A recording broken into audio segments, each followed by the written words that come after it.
औज़ बिल्लाहि मिनश शैतानिर रजीम बिस्मिल्लाहिर रहमानिर रहीम। अब आपको बयान करेंगे बुर्ज हूत यानी पाइसेस के बारे में कि इनका यकम से 10 अगस्त का यशरा इल्म नजूम की रोशनी में क्या कुछ बयान करने जा रहा है। वो अफराद जो 19 फरवरी से 20 मार्च की तारीखों के दौरान पैदा हुए हैं वो बुर्ज हूत के तहत आते हैं। इसके अलावा वो अफराद जिनको अपनी दुरुस्त तरीके पैदाइश का इल्म ना हो लेकिन उनके नाम का पहला हरफ दाल चे से शुरू होता है तो वो अफराद भी बुर्ज हूत यानी पाइसेस के तहत आते हैं। आप बुर्ज हूत वालों के अपने शरीकी हयात के साथ जो मामलात में खराबी वाक़या हुई है, जो इख्तलाफात चल रहे हैं, जो नाराजगी चल रही है, अल्लाह के फजल करम से इस अशरे के दरमियानी और आखिरी याम का वक़्त ऐसा है कि जब मामलात जो हैं वो बेहतरी की शक्ल लेते हुए नज़र आ रहे हैं। जो मिसअंडरस्टैंडिंग थी, जो कन्फ्यूजन थी, वो दूर होती हुई नज़र आ रही है और अब मामलात को बेहतर करने के आप दोनों को मौके मिलने जा रहे हैं। मुलाज़िम अफराद की बात की जाए तो ये वक़्त उनके लिए खासा बेहतर रहने वाला है। ख़ासतौर पर वो मुलाज़िम अफराद जो दो-दो नौकरियाँ करने के ख्वाहिशमंद हैं, दो-दो जगहों पे काम करने के ख्वाहिशमंद हैं, ये वक़्त उनके भी इस ख्वाहिश के पूरे होने की निशानदेही कर रहा है। इसके अलावा वो बुर्ज हूत वाले अफराद जो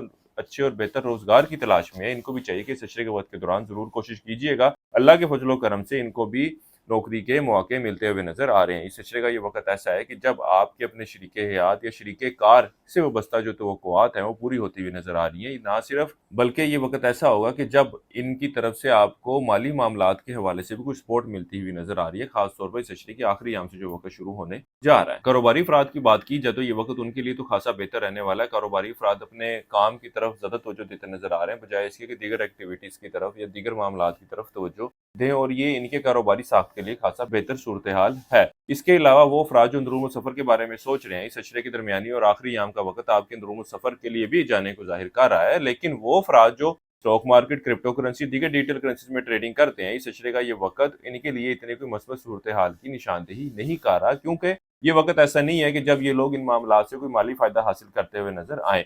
इसके अलावा वो अफ़राद जो विरासी मामलात का हल चाहते हैं, इनको चाहिए कि इस अशरे की 7 तारीख से शुरू होने वाले वक़्त में ज़रूर कोशिश कीजिएगा। अल्लाह के फज़ल व करम से मामलात बेहतरी की शक्ल लेते हुए नज़र आ रहे हैं। इस अरसे के लिए एक वज़ीफ़ा आप लोगों को बता रहा हूँ, वह सूरह बकरा की आयत नंबर 261 21 मरतबा पढ़नी है आपने रोज़ाना और अपने मामलात में बेहतरी के लिए दुआ करनी है। इसके अलावा इस अशरे के दौरान हस्बे तौफ़ीक आटा बतौर सदक़े के तौर पर लाज़मी दीजिएगा। किसी मस्बत काम का आगाज़ करना चाहें तो इस अशरे की 5 और 10 अगस्त की तारीख का आप लोगों ने इंतख़ाब करना है। आप बुर्ज हूत वाले अफ़राद ज़िंदगी के किसी मामले के हवाले से ज़ाती मुशावरत चाह रहे हो, कोई ज़ाती सवाल है उसके बारे में कंसल्टेंसी चाह रहे हो, तो हमारे स्क्रीन पर दिए गए नंबर पर राब्ता कर सकते हैं। और अगर टिकटॉक पर हमारी ये वीडियो देख रहे होंगे तो कॉन्टैक्ट डिटेल आप लोगों को बायो में से मिल जाएगी। ये इस अशरे का वक़्त ऐसा है कि जब आप लोगों के लिए बैरून मुल्क जाना या बैरून मुल्क के लिए अप्लाई करना इतने कोई मस्बत नताइज लाता हुआ नज़र नहीं आ रहा। इस अशरे के वक़्त के दौरान अल्लाह के फज़ल व करम से आप लोगों को एक अच्छी और बेहतर सेहत से वास्ता रहेगा। इन दिनों में आप एक अच्छी और बेहतर खुराक लेते हुए नज़र आ रहे हैं। वो अफ़राद जो इश्क व मोहब्बत के मामलात से वाबस्ता है, ये वक़्त इनके आपसी ताल्लुकात में कुछ ऊँच-नीच के साथ खराबी की निशानदेही कर रहा है। लेकिन इस अशरे के आखिरी याम से जो वक़्त शुरू होने जा रहा है, ये वक़्त आपसी ताल्लुकात में बेहतरी लाता हुआ नज़र आएगा। जो कन्फ्यूजन हुई थी, जो मिसअंडरस्टैंडिंग हुई थी, मामलात में खराबी वाक़या हुई थी, मामलात दोबारा से बेहतरी की शक्ल लेते हुए नज़र आ रहे हैं। इसके अलावा आप बुर्ज हूत वालों को चाहिए कि इस अशरे के वक़्त के दौरान लोगों के साथ बहुत ज़्यादा तवक्कुआत वाबस्ता ना करें। आप बुर्ज हूत वालों के लिए अब तक इतना ही। अल्लाह हाफ़िज़।